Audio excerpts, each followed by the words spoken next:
everybody, I'm back. I have missed all of you guys. I've gotten your emails telling me that you missed me too. Yeah, I've been really kind of busy lately. And so today I decided, I was like, you know what? Let me stop, carve out half my day, write this newsletter, do the video blog so that I can be able to get back in touch with you guys and let you know what's coming down the pike recently in regards to ICD-10.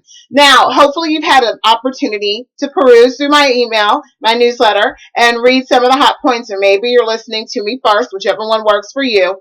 But hopefully we had a great 4th of July weekend. I know I did. I hope you did. But when we got back on Monday, what we were greeted with was a letter from the AMA.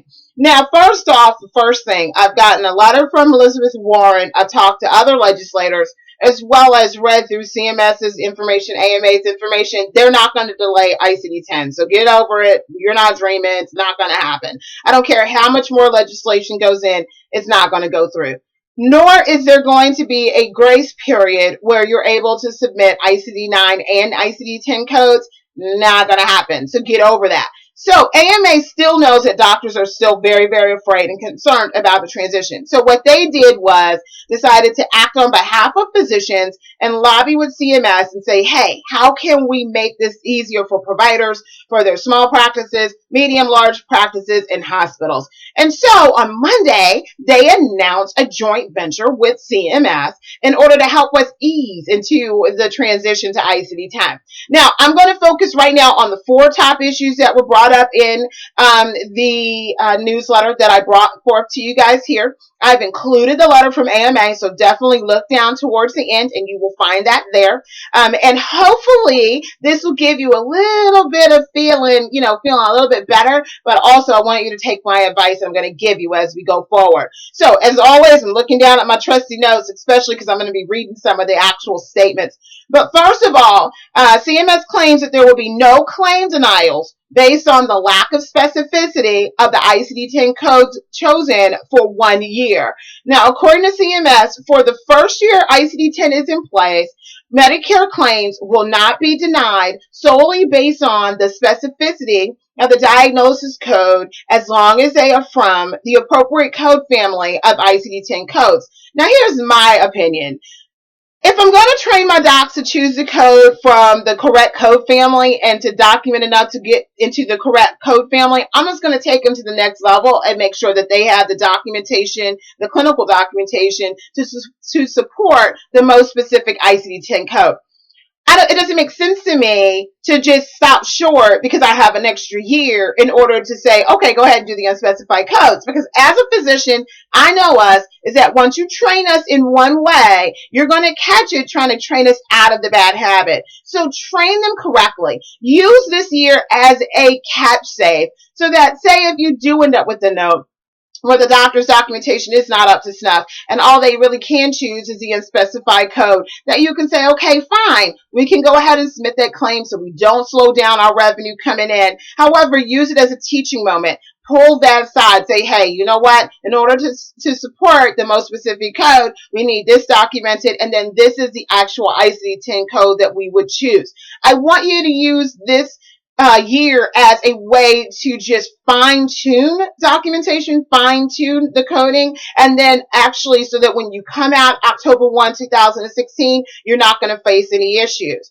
The second point is that CMS stated that they will not subject physicians to penalties for the PQRS based on the specificity of the diagnosis codes as long as, again, they are within the correct ICD-10 family of codes. So, again, they're saying, listen, as long as it's within the family, we're good. I still say, if you're going to teach them how to get in the family, might as well teach them how to be specific.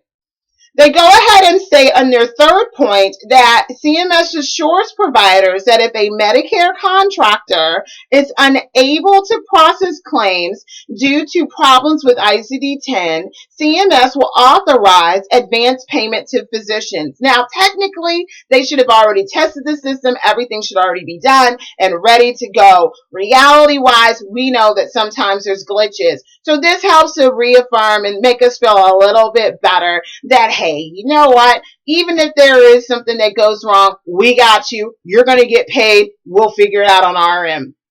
And then the fourth point that they put across is that CMS plans to establish a communication center to monitor issues and resolve them as quickly as possible. And they are actually creating an ombudsman, who I don't know who that's going to be. Hopefully it's a physician and a coder. Hey, talk about me.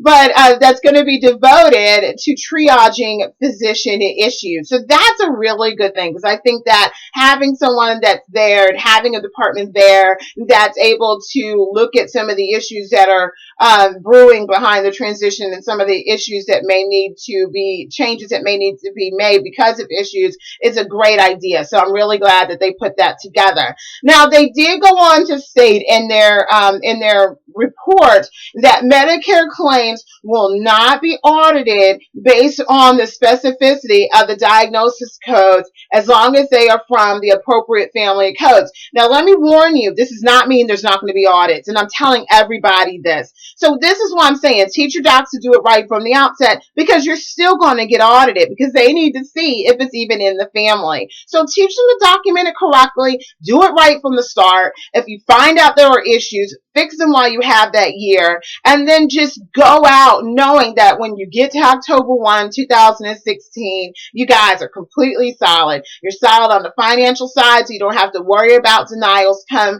a year from now because your doctor chose an unspecified code. And number two, you're sure on a compliance end that the clinical documentation supports the diagnosis code that is chosen. Now, hopefully after this is over, you'll have a chance to look at my list of webinars that's coming up.